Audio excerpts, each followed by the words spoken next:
Started, sir. Okay. Good evening, ladies and gentlemen. A very warm welcome to another edition of MMA event. And now we are doing it online. I think I know it takes some time to get used to that. Sometime back, we did only online. Now at MMA, we do everything offline. That is everything happening in person at MMA Management Center. What I thought I'll tell you briefly, another 2-3 minutes. I'm giving time because a lot of people are in the queue there in the waiting room. So till we log in, we don't want them to miss the important part of this talk. Let me briefly tell you what's happening in MMA next few days so that you don't miss them. 19th of December, that is tomorrow, we have another very, very interesting talk that is rocketing through the skies and eventful life of ISRO. This is the speaker is Mr. Madhavan Nair. You know, Madhavan Nair is author, former chairman of ISRO. And to chair the session, we have Das, who is also advisor of ISRO and ISRO former IAS officer. This is happening at 11 a.m. tomorrow morning, and it's not to be missed. It's again an outstanding event. I really urge upon, especially the management students and large number of members, log in for just listen to him for 1 hour, and can assure you, you can get inspired because the gentleman is one of the great administrators ever built by India, and he has been part of ISRO's success and whatever ISRO we see today. The major contribution has come from Mr. Madhavan Nair. Then on 21st December, please mark your calendar and visit MMA. It's happening at MMA and or AA for businesses. We have again an outstanding speaker. Gobi Kalyali is the chief business strategist of AA Google from USA. He's on a visit to Chennai. We are able to get him over to MMA. Please listen to him and come to MMA and listen to all the members. Other members who are not there, you got all the live webcast, YouTube, Facebook is all available. A webinar, you'll be there online, you can watch it. Then on 4th of January, again we have an event in person at MMA, Dance of Disruption and Creation. They got again outstanding people, Nandu Nandakishore, from CEO of Nestle Worldwide. He's going to be talking to us along with Neeraj Chandra, again former CEO of Britannia. Then we have Srikant Sastry, Chairman Advisory Network, co-founder of Crayon Data, Lakshmi Narayan Duresamy, MD of Sundaram Home, Shubha Kumar, MD of Natation Synchrononics, and Basraman, former MD. This is happening at MMA again in person. Please mark your calendar, make it to come. Then 8th of January, again, very important event, all about family business. We strongly believe that family business secretly contributes to the growth of business. But however, of late, the second, third generation of family business are moving away from the businesses. How to get back to the normalcy because family businesses really contribute and they are the backbone of our country's businesses and entrepreneurship. Now, on this context, we have beyond three generations, the definite guide to building enduring Indian family business. We have an outstanding panel again. We have C.K. Ranganathan. He is a MD of Chairman MD of Kevin Care. We have also have a guest of honor, Ratnavishi Dikshit, you know, is authority on family businesses. We have Nawaz Miran, author of the book and a leading businessman from Kerala. And again, M.S.A. Kumar, again, is a co-author of the book. Is again leading business industries from Kerala. This is happening on 8th of January. Then on 18th of January, we have Read and Grow. It's happening. The surprising truth about what motivates us is the theme. Then on 19th of January, revitalizing economic growth, the impact of banking, legal reforms, and sustainable business development. We have again outstanding panel. I won't take too much of time. On 23rd of January is to be not to be missed. Event Narayan Endowment Lecture Seminar on India 2024. Sorry, seminar on 24th. We have a seminar on India 2024. Mr. M.K. Narayanan, former National Security Advisor, is one of the speakers along with another Narayanan, who is a former Finance Secretary. It's on 23rd. Again on 24th of January, we have an outstanding event, 4th Narayanan Memorial Endowment Lecture. Lesson learned from disruption. We have Mr. Gopal Vittal, MD and CEO of Bharati Airtel. He's going to be talking to us. So I want to stop here. If you want to know more what's happening, you can log into my website and see outstanding panelists are going to be talking to us and outstanding programs have been made for you. All the programs are webcast live. Coming to today's event, challenges with AI and ML technology. I don't talk too much about AI. It's been talked about everywhere. And anything, any page you open is not complete without talking about AI. I know each one of us are using in a big way. Your telephones are there. I know my office guys are become experts. The moment I tell him, they send me a complete write-up and put it to me because the chat GPT is so extensively used. But I told them it's sometimes you use your originality to come out with something which is outstanding. But I can tell you ChatGPT doing a phenomenal work. When Mr. Mathur asked me that how can we do an event together, and I straight away said yes, because our motto, our our aim is to collaborate with every organization so that we bring in the best of the speakers. And he suggested the speaker today, Pranjal, and Lucknow Management Association is the partner for this event. And Mr. A.K. Mathur is the Vice President of Lucknow Management Association. Now, the format of the event is, after I request Mr. Mathur to say a few words, then I will introduce the distinguished speakers for this evening, Mr. Pranjal and Balaji. Then Balaji will lead the conversation with Pranjal for about half an hour. And thereafter, a lot of questions will come online. I will collate all of them and read out. I request both Pranjal as well as Balaji to respond to each of these questions. In the while, if you have all those who are joined on Zoom, if you have any question, you can put your question in the chat box. All other viewers watching this program live on YouTube, Facebook, Twitter, LinkedIn, and our Facebook, and also live on MMA Radio. Please send your questions to the number which is flashed on your screen. We'll collect all the questions of yours that did before the distinguished panelists this evening. Only my request is, please address your questions what is relevant to the theme of the talk this evening. Now it's now my proud privilege to request Mr. A.K. Mathur, Vice President, Lucknow Management Association.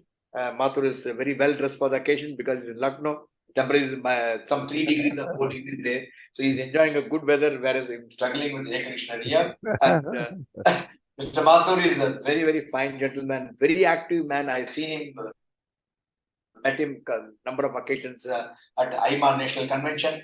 Very passionate about things. He's the one who really drove many issues in Lucknow Management Association, got the connectivity between the management association and the government, and done some phenomenal work. And I really must compliment Mr. Mathur for passionately doing so many things.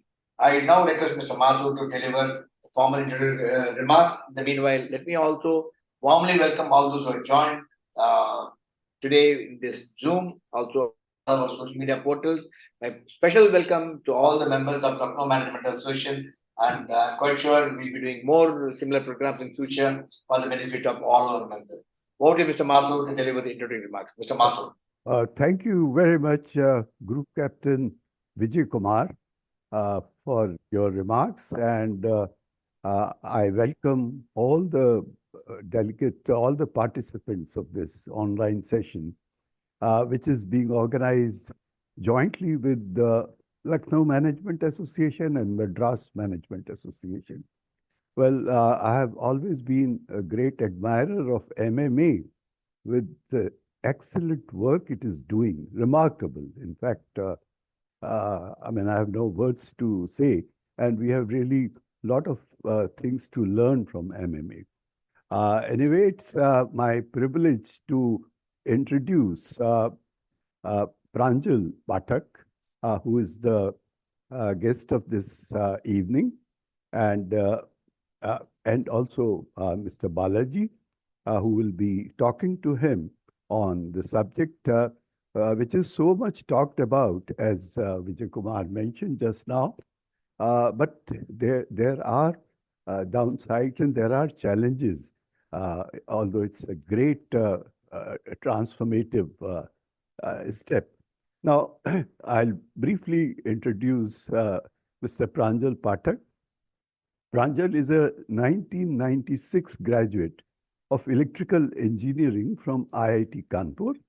He has a Master's of Science from Department of Electrical Engineering and Applied Physics at Case Western Reserve University in Cleveland, USA.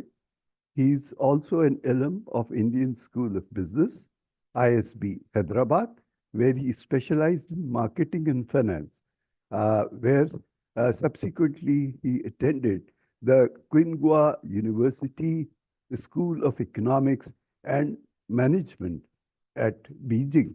So as you would see that he has a very diverse background of, management and technology.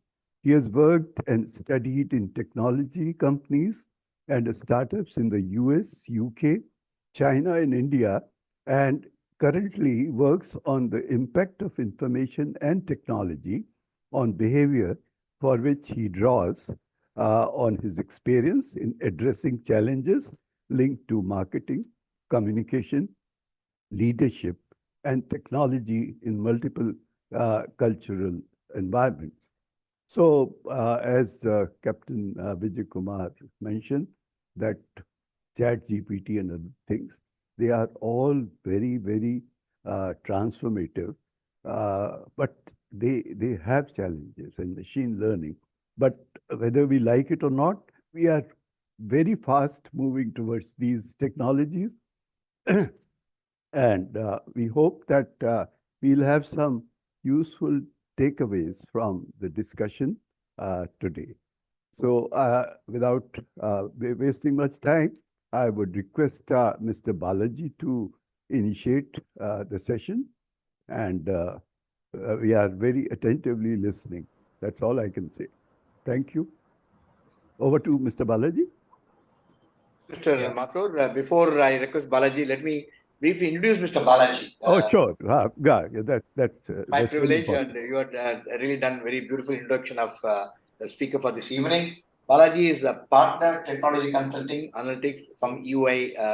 Balaji is a leader of analytics and is UI of India and UI overseeing successful development of analytics center for excellence across all service lines. With the focus of solution development and embedded analytics into UI offerings, we achieved over 100% year-on-year growth for the global delivery centers, leading large projects and managing a team of over 150 under EY working on trade.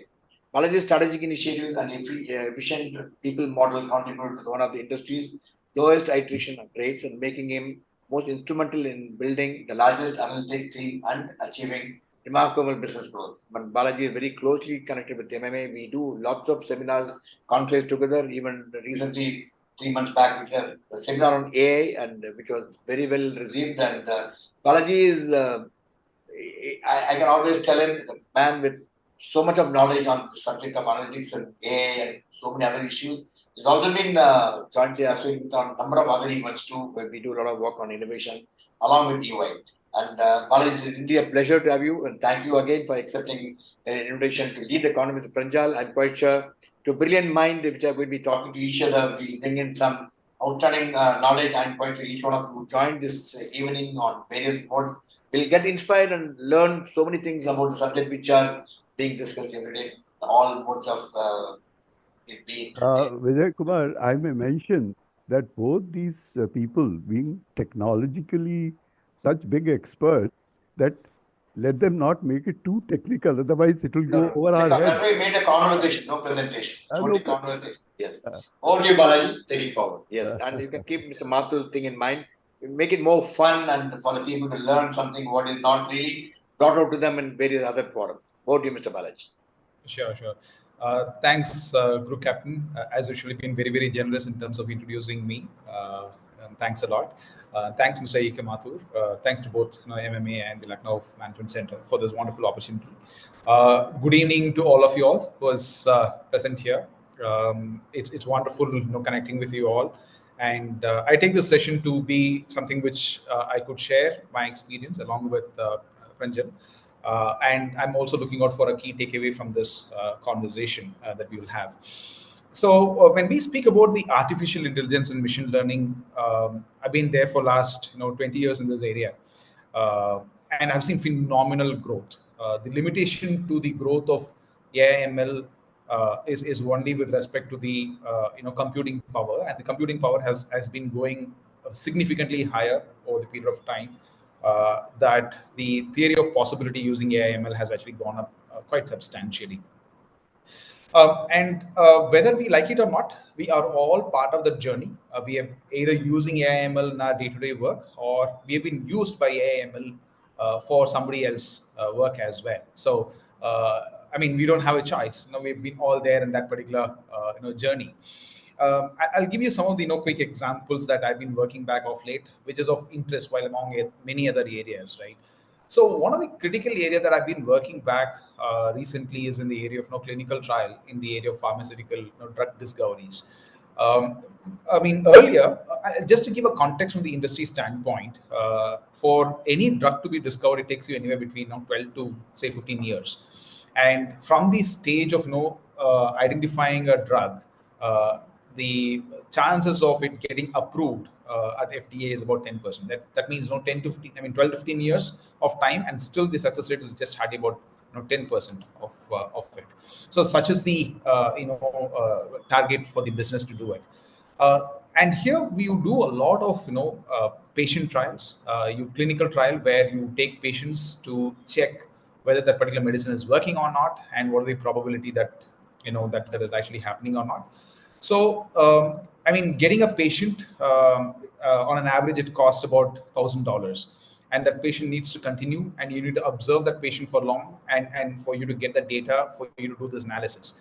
So the recent advancement in terms of the the neural network, AI ML aspect of it, if you have a small set of data, the clinical trial data, you can actually create synthetic data for you to mimic the real data, which will look as good as that of the real data, and thereby it can reduce the 12 to 15 years of time period to hardly about a few weeks of drug discovery.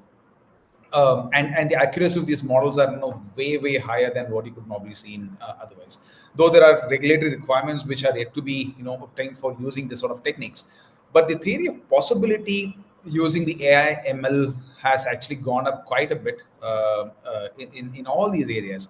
You talk about the area which is very close to group captain is in terms of the military services, how AI ML is absolutely used there in terms of decimating the opponent in no time, even before you actually know your soldiers get in the other territory. So AML application has been enormous, and it is we are looking at even the prediction of cyclone earlier, how inaccurate it used to be, now how accurate it is.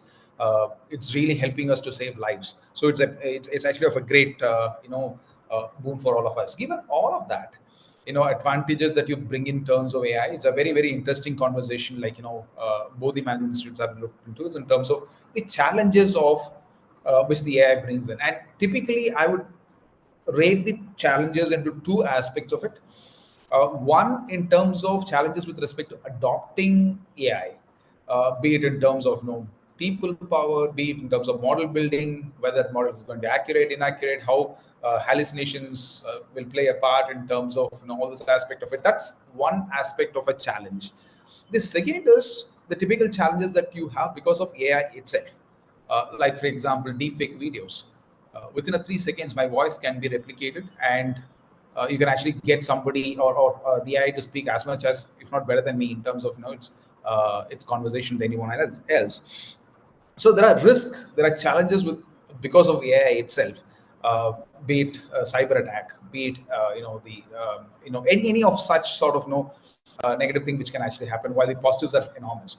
So I mean, very interesting in terms of to understand what they are, and also find out how we can solve these sort of issues. I think that is where I was just looking out from this conversation perspective. Maybe I'll just throw open a few questions to Pranjal for him to share his experiences from the standpoint.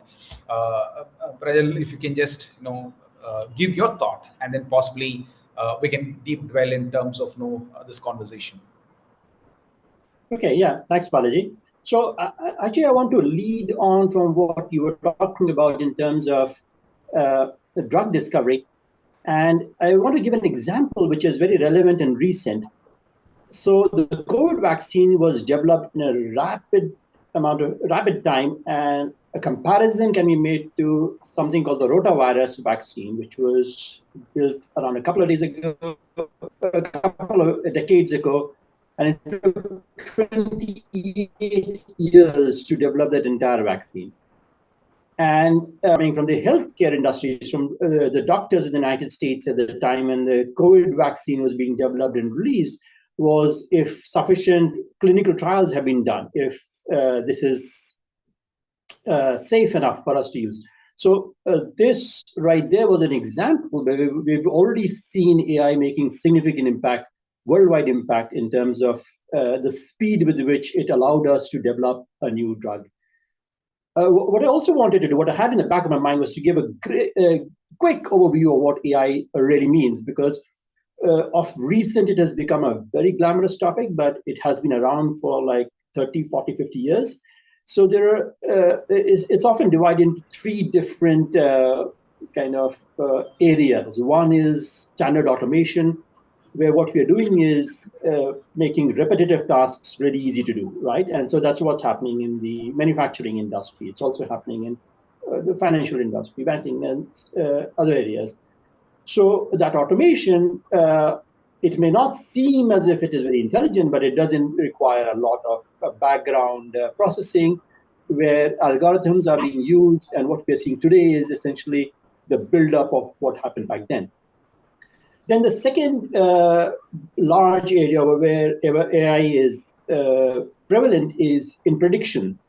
And that's where machine learning comes into play, where you've data sets based on existing data sets, the machine learns in terms of what potentially is going to happen in the future, and it is going to make a prediction or create something that is going to match the data. And then the third is what is artificial general intelligence, and that's what everyone was talking about was ChatGPT, right? So, or something similar along the lines where you are replicating what a human interaction would really feel like. So, so that's kind of an overview in terms of the areas, in terms of the way that AI is impacting. Obviously, it is impacting everything, every aspect of our life. We can sit here for 24 hours and not be able to cover up all the aspects that AI has already impacted, right? So healthcare is there, oil and gas industry is there, space exploration is there, weather prediction is there, agriculture is there, financial industry is there. There's absolutely nothing which has not yet been already touched by AI. And sorry, there was, were you going to say something? No. Okay, yeah. So then the third thing which I want to do in a quick before we go on to the questions is that on the face of it, we see dangers from AI, like in terms of weapon systems, in terms of the labor market being impacted, and in terms of, let's say, the abuse of AI to creating scams. But what I want to do is I also want to highlight another area where we as our audience in India need to worry about, and that is the danger of us falling behind. Because what we are seeing is essentially a repeat of the Industrial Revolution, and we already know how painful it was for us to have missed that one out. So what we want to do is, both individually as well as collectively, as a society, as a nation, make sure that we don't miss out on this revolution this time. And I want to, so I want to give a couple of quick examples which I've used before as well. And I want to put it out so some of you will be familiar with this. So one is from 2012 to 2017, there was a study done in the Western world in terms of who is making the most contribution to papers being presented in AI conferences. And the jump, so China was making 10% of the contribution in 2012. In 2017, they jumped up to 23%. The United States also increased their contribution, but not as much. So now that's a red flag for us in India, right? We are smart people. We are contributing a lot in different parts of the world, but somehow we don't seem to be making an impact. And it should not just be about propaganda. It should be about real work, right? Because there's a real danger that we will miss the bus and we misunderstand what's going on and be left behind. The second metric, which is of interest, is the number of patents that have been registered and that are attributable to this space of artificial intelligence. Again, in 2022, China had registered some 29,000 or 30,000 patents linked to AI. US was number 2 at 16,000. Korea and Japan were at 8,000. So these are numbers which are scary if someone is not very comfortable with the idea of China being on top of the world, and if they don't have a good trust in terms of where China is, right? So, however, it's not proper to sit and blame China for it. They have been successful, they're doing well. And what we need to do is we need to pull up our socks and make sure that we get right there, because we have the ability, but something is missing. And that something could be a whole variety of factors, which I won't comment on right now, but what we'll do is as we go along and converse on various aspects and then maybe some of these things will become more relevant or more like explicit.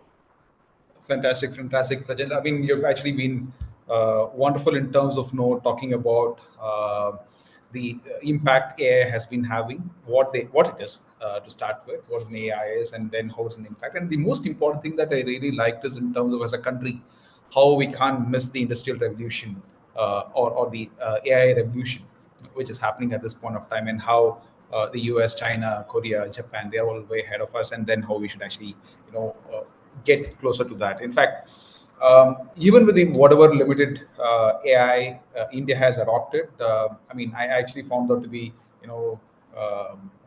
little, what do you call, mixed from that feeling standpoint, because I got a traffic ticket because of AI ML. Okay, so I adopted. No, I was actually standing in a line, across the line, and I stopped in a traffic signal, and it actually captured the the CCTV camera captured it, and it automatically went, and then bang came my ticket for it. But anyway, so but what I could just see is that it brought about enormous amount of discipline in a lot of people, in terms of traffic signal adoption from that standpoint, and it also had a sense of fear when you don't have policemen standing there, right? So that was really wonderful from that standpoint. So let me ask you my first question. So you spoke about India as a country where we are lagging behind. I know that for a fact. We are. I mean, almost everybody knows that. We are a country with more than 1 billion, and we are number one in terms of population, and the number of engineers in India are far higher than anyone else that you can see. It's a huge English speaking country in the world, and if you look in terms of any of that adoption of a digital, be it your mobile phones or electronic movement of payment mode or whatever you call it, now we stand number one, be it in growth or number of penetration from that standpoint. What do you think are the challenges for us to keep up the race in the area of AI/ML? I'm talking about across all sectors, that we should be really focusing on. Is it the education system? Is it the opportunity which is available here, or the startup ecosystem? What exactly is it that's actually preventing us in terms of moving further? So one difference which I see between us and between those who are leading the pack right now is that we are adopting the technology very rapidly, and that's good. We are a big market, we're a huge market, and the fact that we're adopting the technology is helping us. There's no doubt about that. However, we need to get into the race of being creators of the technology as opposed to just the users of the technology. And we need to start innovation. We need to make sure that the new technologies are being built right here by us. And in fact, AI is itself a tool for innovation because it is allowing us to do academics better, do research better, do economics better, process data in ways that it had never been done before. So beyond just the aspect of using devices that are potentially designed in other parts of the world and manufactured over here, we need to get to the place where we are really at the cutting edge of the technology and creating the new tools ourselves, right? Then, of course, the other challenges or risks that are there is a potential of the technologies being abused. And this kind of links into why we need to be the innovators and the creators of the technology. And we've seen that in geopolitics in terms of how Huawei has been pushed out of the Western world. There has been great suspicion in terms of the devices which are being produced by China, whether they may be conducting surveillance, whether they may be misinforming, whether they are potentially creating havoc by like scamming the users in some way or the other, right? And this is a genuine concern. In fact, this is a concern which we should have not only with China, but we should also have with the Western world, right? Because the Western world really is not answerable to us. And we have had bad experiences with the Western world as well, right? If you look at the last 200, 300 years, we basically lost our independence. One of the reasons why we've missed out on the Industrial Revolution was also that. So, so that is why it becomes extremely important that we develop the expertise and we develop the potential and the ability to develop all existing devices right here in India, manufacture them in India if needed at least, and be able to create new innovations and new devices, new algorithms, new technologies, so that the rest of the world also has something to look at us for, right? Because that's also, if you're just users of the technology, they own the IP and it will be a drain on our economy. So we will essentially be importing something, we'll always be reliant on them, and they will have the upper hand, all the negotiations as we go down. Okay. So that's one aspect, right? The other is we should not be over trusting the technology. Yeah, go ahead. Sorry. No, so you are breaking a little bit, so I'll just stop in for that. Yeah. Okay. So okay. So should I continue? Should I continue now? Yeah, you're fine right now. Yeah. Okay. So the other thing is the trust that we have for the technology. So we have this black box, it's making a prediction, or it is telling us that we should make a certain choice. ChatGPT is giving an answer, but we know that ChatGPT can mislead us. There are, for example, one piece of news which became quite big was that there was this lawyer who used ChatGPT in order to prepare his presentation for a case, and ChatGPT constructed an artificial fake case and presented it as a precedent for him to use in the court ruling, and they didn't even realize this till at a later stage where they did a review in terms of whether it exists or not.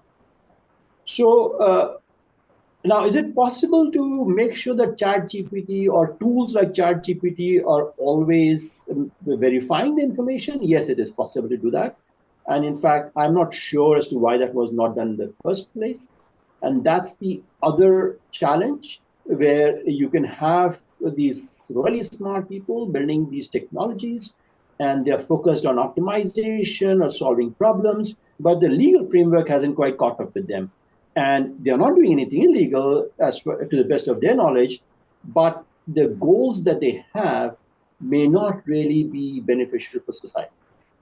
Right? So those are the two basically I wanted to outline. One is the fact that we are not creating enough technologies. There's a danger that we'll fall behind from the other countries. And the other is that we should not be over trusting the technology, because there are a lot of these artificial intelligence algorithms where the inner workings are not as transparent as we would like them to be.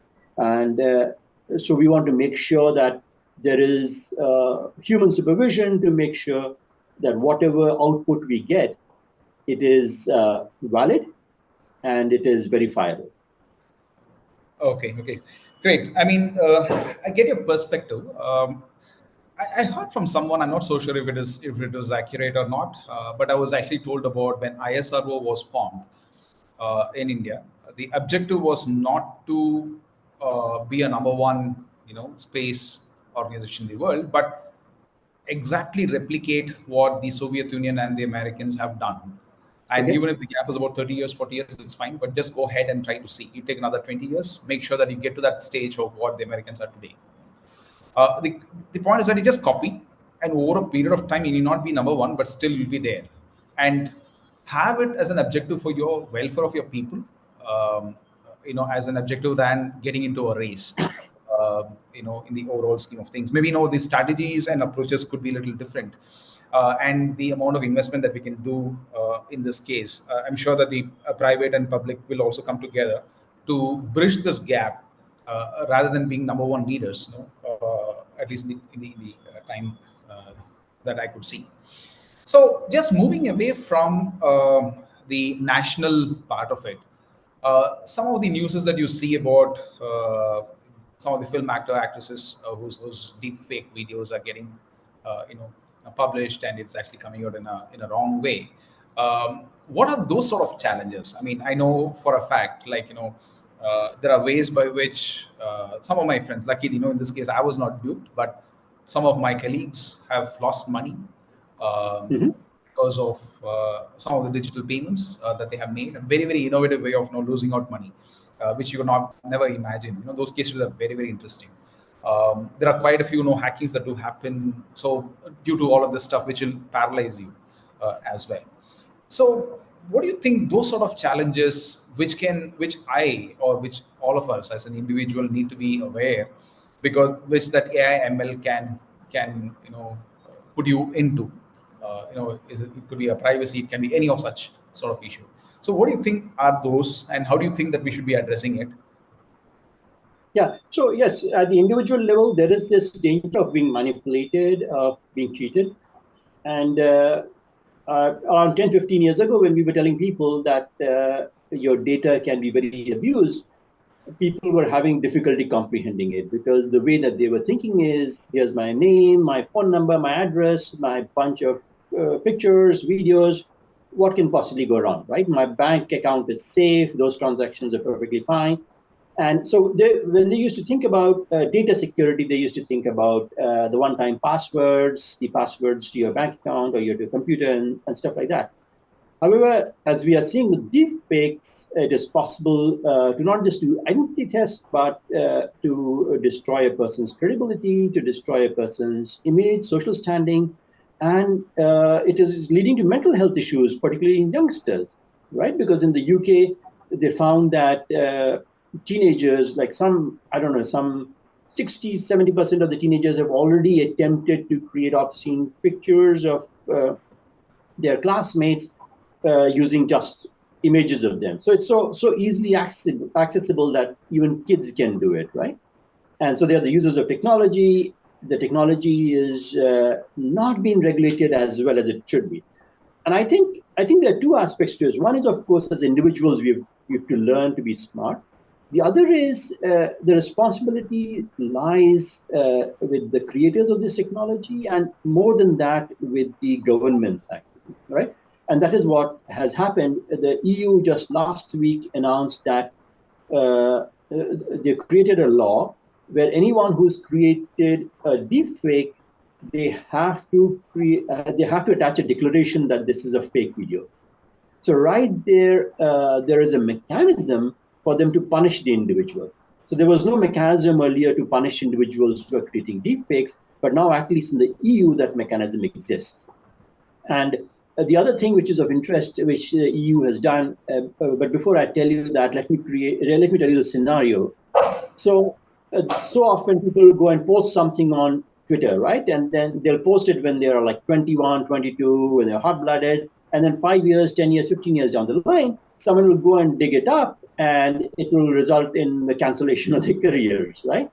Because they didn't really mean to write that. Maybe they were drunk or whatever. They wrote something and it stays. So, of course, and this is something which we've been talking about for quite some time. Anything that you post, whether it be in WhatsApp, whether it be on social media, internet, anywhere, post it as if you think that this is going to be there for the rest of your lives and even after. We know for a fact, and this has been known for like 5-10 years, that you delete information on Facebook or I think even on Twitter, it doesn't really get deleted. It stays on their servers. So potentially they are still accessing that information to figure out ways to send you advertisements or figure out what kind of a person you are, right? So be careful of what you post, wherever you post, right? There's no need to share too much information. Stop sharing excessive information. Then there's another problem which is happening because of these. So there are these students who play around, or there's these adults who play around creating fake information about someone else. What they don't realize is the impact that will have on the individual, the mental health impact. And this is just one of the ways in which this technology is having an impact on mental health. Just the fact that you're using Facebook or you're using WhatsApp or any of these technologies is changing how you go about your daily routine, and it is having various kinds of health issues. So I'll give you a study which Facebook has conducted on Instagram, where what they did was they figured out that the likes on Instagram was having an impact on the happiness or the depression that the owner of the account could potentially go into. And in order to confirm that study, what they did was they removed the ability to like posts on an account in several different parts of the world. So there's a whole bunch of ways in which individuals are being impacted, and there's only so much that an individual can do to protect themselves, because the use of this technology has almost become necessary for professional life, for schoolwork, for safety as well. And so we can't just tell people to start using the technology. What we need to do is make sure that it is safe for people to use the technology. And if it is not safe, then it should not be allowed to go out there. Okay, it's you have actually mentioned about the legal ways and the self-control the individuals need to have in terms of what they're posting and what they're not. One of the biggest fear that I have is, I mean, maybe some years back on the US election, there was an allegation that the Russians played its part in terms of the presidential elections through social media. In terms of how do you sway the opinion from one individual to another individual, one candidate to another candidate. And when you look from an Indian perspective, where the adoption of social media is so very high, um, and with deepfake videos and all that which is happening out here, and with the law still being at its nascent stage of implementation, and today with the connected global as one park, where you can actually put a post in some African country which can have an impact in India. I wouldn't know what is real, what is not real, uh, in terms of information that's getting passed on to me. um, so it really looks pretty dangerous when I see Yeah, it is. the impact that it's likely to have, because you are actually living in an imaginary world. You do not know whether you belong, where do you belong, because the reality is mostly controlled by your computers and your phones. Now, from that standpoint, it's a very very serious threat, and I'm not so sure when the legal aspect of it can come in, and even if it's illegal, is going to be there. This theory of possibility of how you're going to make sure that all these things are all addressed.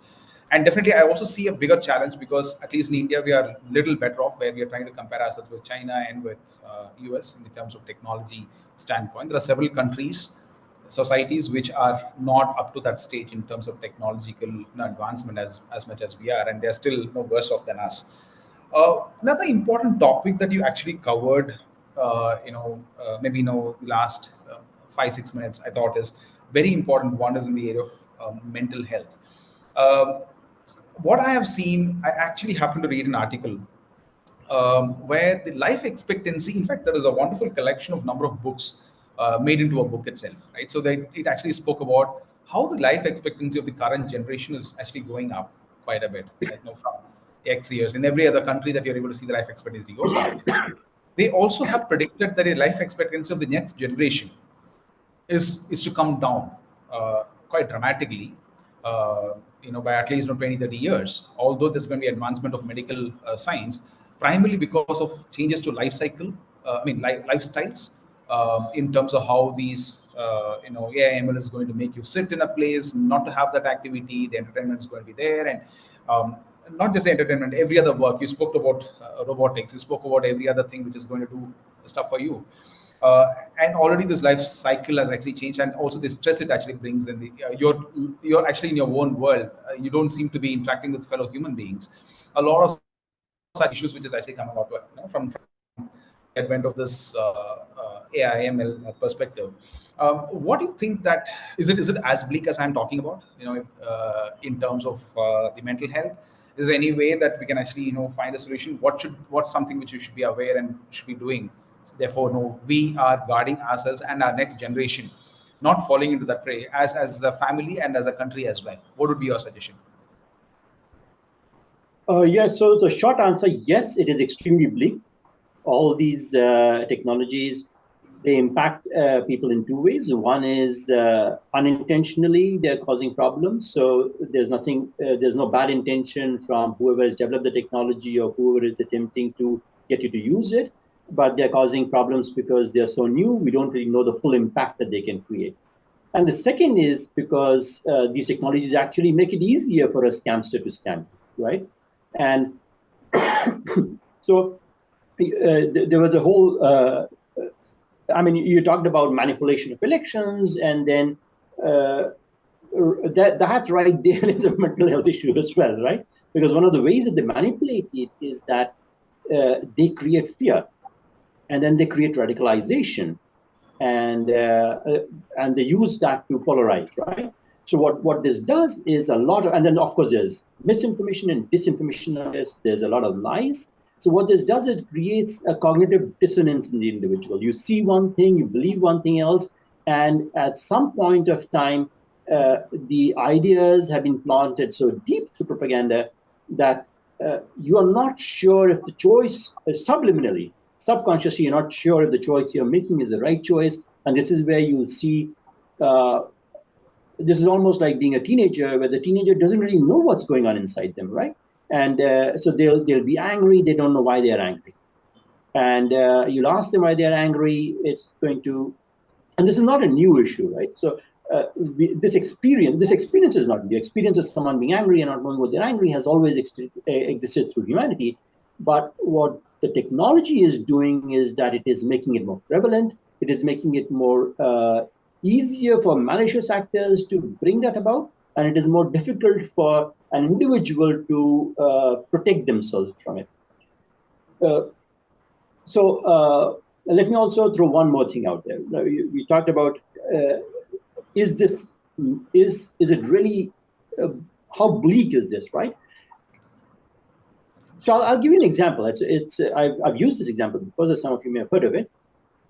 During COVID, we were prescribing ivermectin as a medicine through our official channels. In the United States, doctors who have prescribed ivermectin through official channels have been sued. Now, we have some of the best doctors in the world, and so have they. In fact, some of their doctors are Indian as well, right? And they are, so now the question arises, it's obvious that one of these two countries have got it wrong, right? And we are both democracies. We interacted a lot during COVID. We were also kind of collaborating, right? So first, what this proves is there is disinformation. Second, what it proves is that even the governments don't know what is going on. So let alone the individuals, because I, as an individual, am not a doctor, so I don't know if I should have this medicine or that medicine. And so once the trust in the information that is coming out is destroyed, either information from the scientist or from the doctor or from the government, then that creates unrest in societies. So it goes from an individual unrest to like a wider unrest. And in fact, there is evidence that a lot of the uprisings that were happening during the Arab Revolution were all artificially orchestrated. So, yes, these are the malicious users of these technologies, right? And people have known this. They have hinted on this for like 20, 30 years, whether it be what are referred to as the color revolutions, what is referred to as regime change operations around the world, what is the scamming of individuals, the honey trapping of individuals in order to destroy the image or get them to do things. And this is not something new. It has been happening since when the Americans used to have what were referred to as a robber barons, right? So they would use these techniques, and even before that, it's ancient. But what the technology has done, it has made it very easy for people to do this on large scale. Should we be scared? Yes, we should be scared. As individuals, being informed is the first step to find out how you can manage this and deal with this. Then the second is to try and develop more self-control, right? Don't just push information back. Don't just assume that all information is going to be wrong information. And even sometimes if you are fed untruthful information and through critical thinking you realize it is untruthful, that is useful for you to develop this and process that information, because it's almost going to be a situation of survival of the fittest. And so it's just like you need to develop resilience to viruses and bacteria. Similarly, you need to develop resilience to misinformation, and you do that by developing mental stamina and developing critical thinking. That's one way of an individual responding. And second, develop self-control so that you are the user of the technology and the technology is not abusing you. So those are some of the things which one can mention at the top of my head, and they're quite universal. There are other things which potentially companies can do, because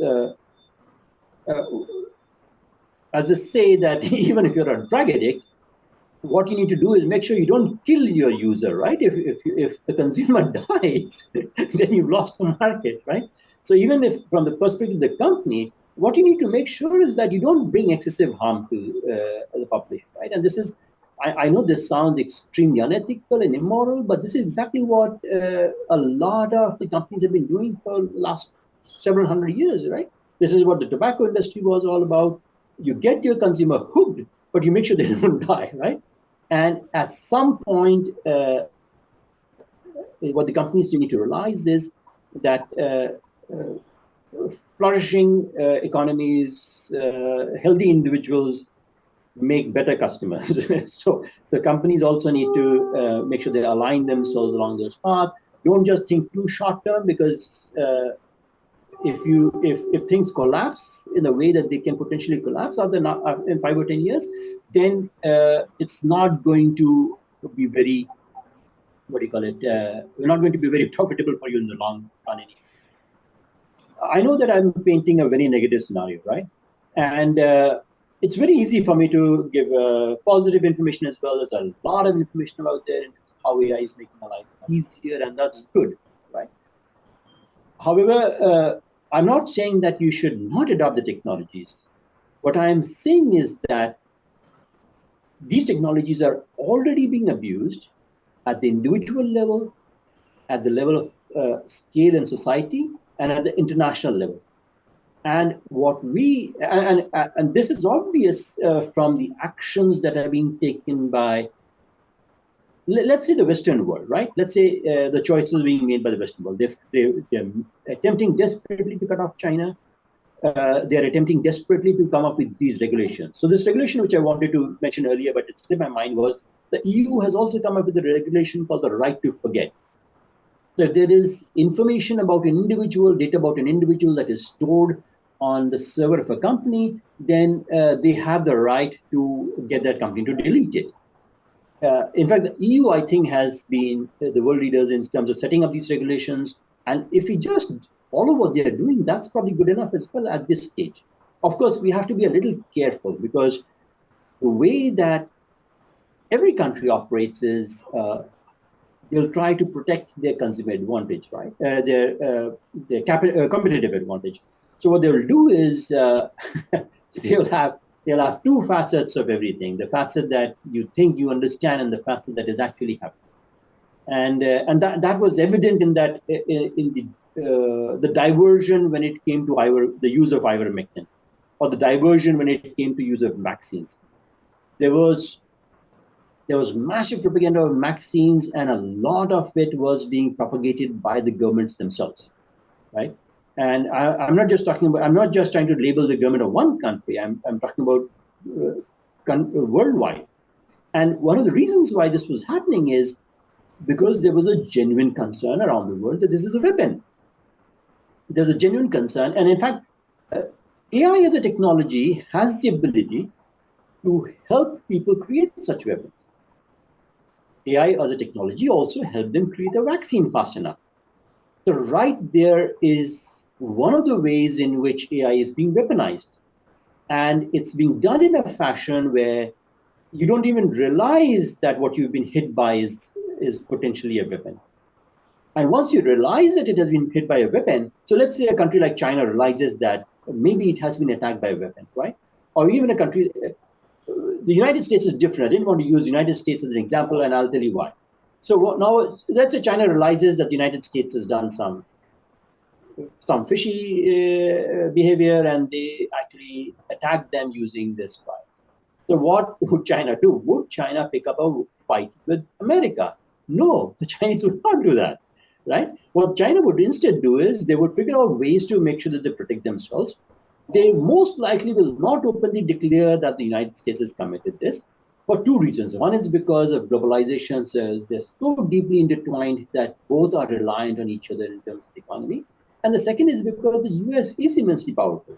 The US is at a point where if they genuinely actively want to try and create a world war, it would be to their benefit because they can win, they can defend themselves and win the world war. And it is the countries that are relatively on a weaker stand are the ones which will try to accommodate. And so this is why if you see a lot of times, even against their own allies, the US seems to behave in a high-handed fashion, and even their own allies kind of, they complain, they try to shape the behavior, but they don't really push back as much as they should. So AI, weaponization of AI is already happening, and these are things that that we need to worry about because they're impacting every aspect of human life. And Right. yeah. Yeah, I definitely get that. Why you said not your intention is not to picture a bleak picture, but the Well, reality is far more different. I think at the end of the day, here's how I want to do positive thinking. Right now, let's set this up as an example. Let's say I'm sitting here, I'm trying to get you really, really depressed. Now, if you don't want to get depressed, it is possible for you to process the information in a logical fashion and really not get depressed about it. So detach yourself as an individual from the logic of it, from the reality of it. And it's possible to do that. And that's what we need to learn to do. And this was possible. So this is the root of what happens when they say that positive thinking helps. Positive thinking is actually a way of, let's say, fooling oneself into making sure that every part of me is aligned, to make sure that when I'm doing something, I'm focused on what I'm doing and the negative thoughts don't creep in. Sure. However, that doesn't mean that we completely block out the negative thoughts. If I'm standing in front of a bunch of hyenas, the first thought in my mind should be, how do I make myself scarce, right? And yeah, so that's so I really do want to make sure that the oblique picture is painted with the sense of strength that we are a country that is smart enough to face it, and we're a country who have the ability to understand the various ways in which the world or scamsters can attack us, both as a country and as individuals and as companies, and then we kind of protect ourselves from it, right? So it's like let me take another example. Going back to the cigarette smoking example, cigarette smoking is bad for health, and for a long time, everyone resisted that we will not talk about the negative aspects of it, but it caused a lot of harm. So now what do? You go to a movie theater and they show all these scary images of a lung which is completely destroyed, and they tell you that cigarette smoking causes cancer. And that is how it should have been right from the beginning. There was a lot of people, a lot of companies who made a lot of money out of it, right? Correct. I mean, I totally agree. Pranjal, in the interest of time, we just have another 3 more minutes to go. And Okay. knowing group captain, he'll actually shut us off Yeah, sure. at 7.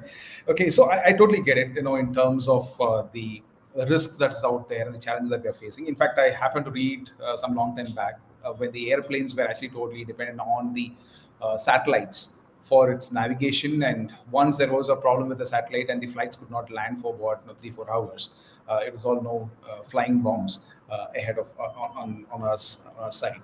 I just thought I'll just give, Group Captain and AK Mathur, any questions from the audience which we thought we'll take and then close this conversation. You're on a mute, Group Captain. Yes, very interesting thing, and I think over 480 people are watching through all other social media portals in addition to Zoom. So we promoted more of that. Our members are used to that actually, and we got a lot of questions. We got another 10 minutes to go. Maybe we'll try and accommodate as many questions as possible. And there's one Srinivasan, everyone, all election process. What are the possible to make it? Maybe you would like to read that question, Mr. Balaji, before we go out. Yeah. Please the chat box first. Okay, AI in election process. What are the possibilities to make it foolproof? Uh, okay, so maybe I'll just take it first, and then I'll actually make Pranjal to answer it.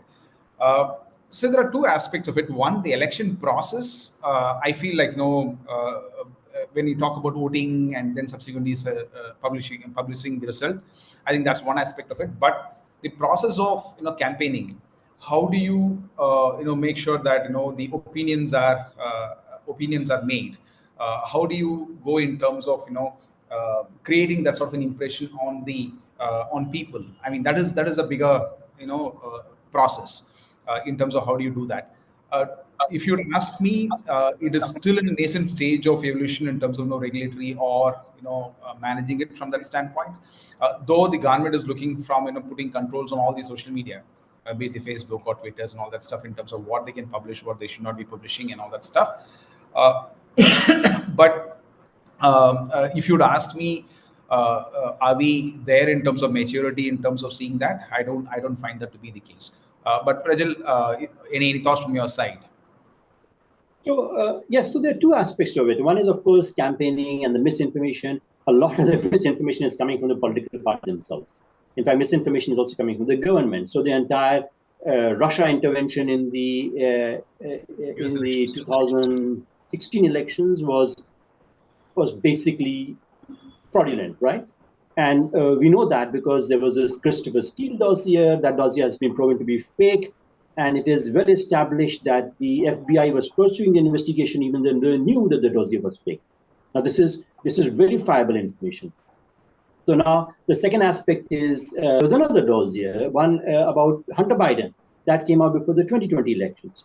Now, it was known that it was genuine. But what they did was the Department of Homeland Security, the US government informed a bunch of social media platforms that this is more likely Russian disinformation and don't share it.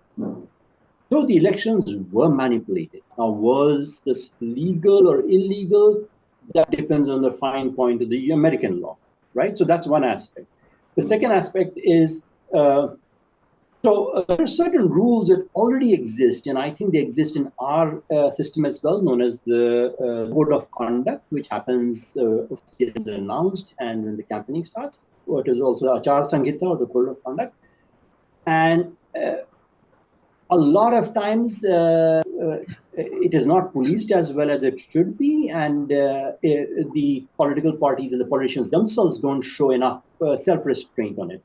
Again, to some extent, it could be a lack of sophistication on the part of the politicians themselves, and to some extent, a lack of sophistication in the society as well. Let's look at the third aspect, right? The British have a law which says that any news channel has to present every information in a balanced fashion. They have to present both sides of the picture. And if it is not happening, then a complaint can be launched and the channel can be forced to act properly or be fined. So this is an existing law and it has existed for a long time. Again, we should have something like this. Having one-sided news channels is extremely dangerous for the future of a country. It should never be allowed because news is one of the ways in which AI is also being used to manipulate news. Social media news, right? So these are some of the things. Prajal, sorry, where you mentioned about how a balanced view should be there with the news channels, in terms of both for and against should be equally heard, that's very important also from the mindset of the individuals who's consuming this data. Should have that patience and that courtesy of listening to the other side of the view as well, which may not be necessarily as per your ideology. That is a very, very matured viewership. That is the way that no civilization should move towards, rather than being intolerant about others' views. Yeah. Wonderfully put. I think that should definitely answer that question. I just move on to the next one. Is AI useful, or I take that useless in the future period, sir? I mean, that's the question. I mean, usefulness is I don't understand that. Yeah. I'm just hoping that it's not useful. I mean, that's what I read. That's what we are discussing today. Yeah. Now, my point is. Meanwhile, maybe I'll go to a lot of questions come on the net actually. Zoom, not other than Zoom webinar and other thing. I'll read out one by one questions, and maybe if we can time permit, we can take some questions from Zoom. Here's a question from Arvind from Chennai. He says, as AI becomes more prevalent in marketing, what ethical consideration do you think companies should take into account? Especially, there is a quite push method of AI models are prevalent in marketing. So, sorry, go ahead. Oh, you go ahead. I think you have probably you can probably answer that better than I can. Sorry to interrupt. You can keep your answer brief so that I got about 8 to 10 questions. We can try and accommodate as many of them as possible. Thank you. Sure. I think the fundamental thing is that in the corporate world, there is an enormous amount of race in terms of capturing the market. And each one believes that their product actually best suits for a requirement. I mean, to be very honest, the corporates genuinely believe what they're doing is right. And without that, I don't think that they'll be able to survive in the market space. What possibly that ethical standard that they should be looking at is that not to talk anything false or lie, promise, which is not going to really work in your favor. I mean, that's the ethical one which they can do. It's a more self-regulation, backed up by some regulatory requirement as well, will really improve the quality of the campaign that you do for capturing your customers. We'll move on to the next one. Yes. The next one is again from Sundar from Chennai only. With the increasing reliance on data for AI and ML, how does marketing address the concern related to data security and privacy? What measures do you think are essential for companies to take to protect the customer's data in the era of AI? Pranjal, if you want to take that. Yeah, so see, companies are meant for increasing shareholder value. They're meant for increasing wealth for themselves, right? For increasing profits. So I think it is unfair to, and of course, they're required to operate within the regulations of the law. So it is the laws that need to make sure that the companies are following these practices. If the company really wants to be careful, they want to make sure that privacy policies are in place within your organization. There is training for the employees, that data security is made so that there's no breach allowed. There's no external agency, no hacker can access that. When you share that data with other parties, third parties, and you make sure that there's no identifiable information in there. Those are some of the things which I could mention on the top of the head. Yeah, great. I think the Data Protection Act also covered quite a bit. It's laid a huge fine on the people leakage of data and all that. We had a seminar, Balaji, on data protection. The next question is from Nagpur, Mr. Pandarkar. He says, in your experience, what kind of training program do you find most effective in upskilling teams of AI and MI applications? What sort of training they should implement? Balaji, or any one of you can answer. So, okay, there are two aspects that I will see, like, adoption of AI in an organization. It's the cultural change. People need to know its application, where all you can apply, and you need to come out with a database decision. So the first training is that to see that how do you use data, and probably look in terms of more and more case studies, use cases, and what benefits that you get. And I think that is a simple one from the training perspective for this one. For executing it, you need the data scientist, and obviously math and stats capability, I would say, fundamentally, is very, very important. And I would, according to me, using of a programming skills or an IT skill is only secondary. That's purely from my standpoint. If you are strong in terms of your statistical and mathematical skills, that'll really help you in terms of building a wonderful AI team from that perspective. Pranjal, unless otherwise you have different point of view. Well, I concur with what you're saying. Strong mathematical skills are extremely useful. Of course, it is possible that there is application level training also required, which will have to be company specific and industry specific. So let's say the AI which is being used in oil and gas industry will be very different from the financial industry and the banking industry. So the users of the AI may not necessarily need like maths and statistics, but they will have to figure out as to what are the assumptions, what are potentially the ways of using the technology, generating the information from that, and what should be used to make sure that the information is valid and verifiable. Excellent. I think a nice question from Mr. Kishore. Though.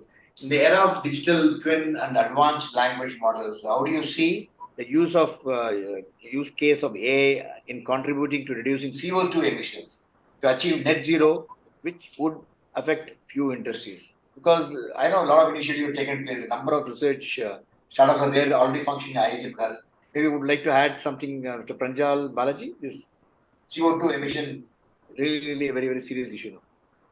So I think, one of the problems with the whole climate issue is that there has been massive dishonesty from both sides, both who are saying that we should exercise controls and those who are saying that it's like a fake, it's not a real phenomena. And because of that misinformation, any tool that we use, whether it be AI or whatever, is only limited in its impact as long as the politics is not resolved. So if we need to address the climate issues, we need to resolve the politics behind it. Because the tools already exist in order to verify that information and in order to make sure that we come up with solutions as well.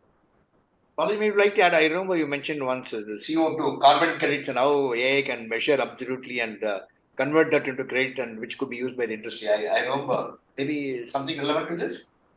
Yeah, of course, the application of AI ML, which can definitely look into it. But I mean, while that's a big topic, Group Captain, I would actually want to know only say one. Do a seminar one day. Yes. Yeah, it's a fairly large one. If you look in terms of Gen AI, for you to run that model, it involves a lot of CO2 emission. Because of so many processing speed which happens, I mean, processing capability that's required. So using of Gen AI itself is going to be a big task from the power consumption standpoint. So I know it's time up.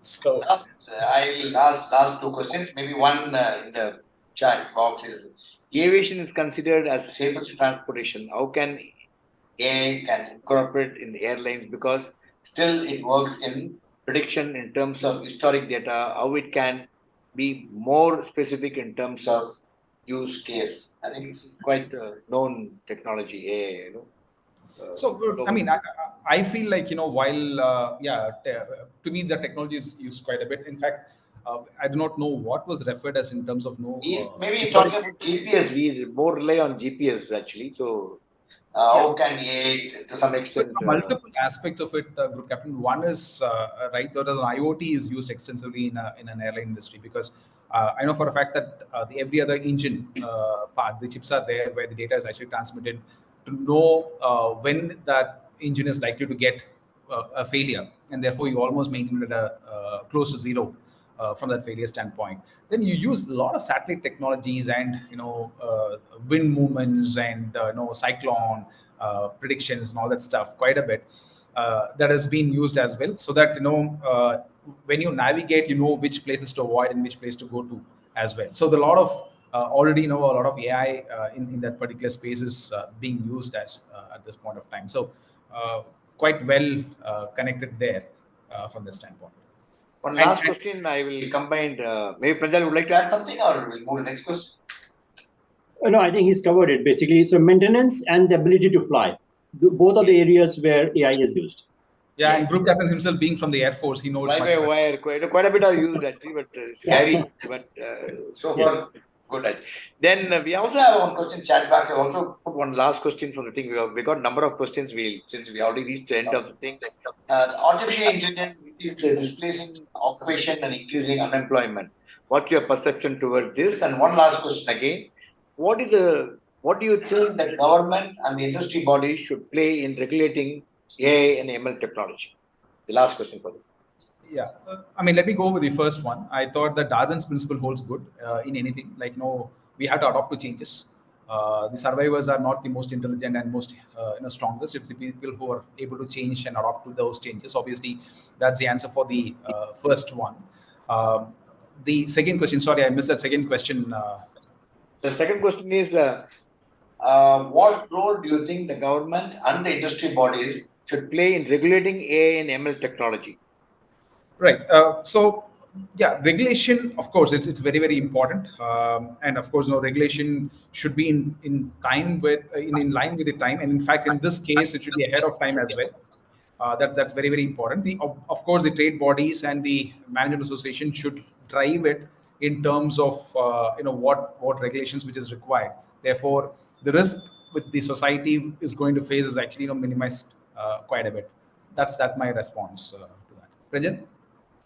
Yeah, so I think they have to, in regulation, they have to do two things. One is figure out the long-term strategy, and then the second is to figure out the agile responsiveness, because AI is such a field where almost every week we are getting oh, they can do this as well now, and this is how this is going to impact society. So let's figure out how to make sure we regulate this.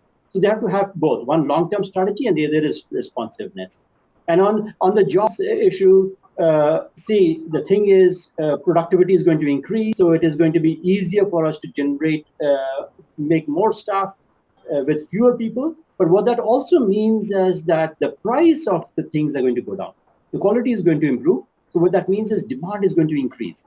There are things which, let's say, maybe I can't afford right now, which AI will allow me to afford it. So once demand goes up, again, if it goes up on a certain threshold, then employment will increase and not decrease necessarily. So AI is not necessarily is bad for more traditional aspects. I think AI is good. It is going to do great wonders for the labor industry, just like the revolution, the steam mill, and all those things did in the past. Most of the people really, speak in the MMA audit. I heard them telling those repetitive, routine, mundane job. The guys don't upskill themselves and reskill themselves. Sure, they're going to lose the job. Is the unemployment created not because of AI, but because of you're not upskilling yourself. You're not ready to face the industry. Maybe Balaji, this is what I heard many a times in many of the conferences. Yeah, change. I mean, Darwin's principle. Yes. Thank you, gentlemen. Thank you, Balaji. Thank you, Pranjal.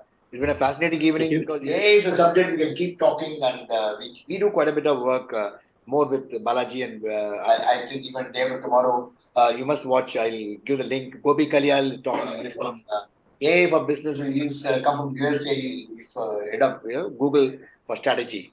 And it's a fascinating evening, and thank you so much for sharing your insights, which is thought-provoking and inspiring.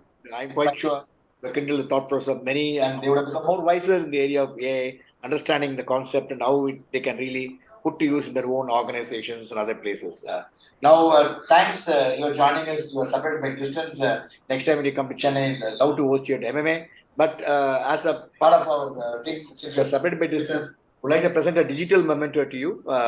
This is what we do on behalf of you, that is Pranjal and Balaji. MMA is privileged to present textbooks and training aids to poor students. MMA works with a number of students, CSR work and poor school students where they're studying.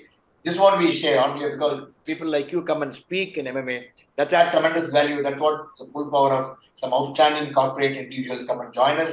This is what we do on your behalf, and thank you so much. Thanks to Mr. Mathur for facilitating. This is what the children we do, and we work with them and do all Nice. in entrepreneurship program.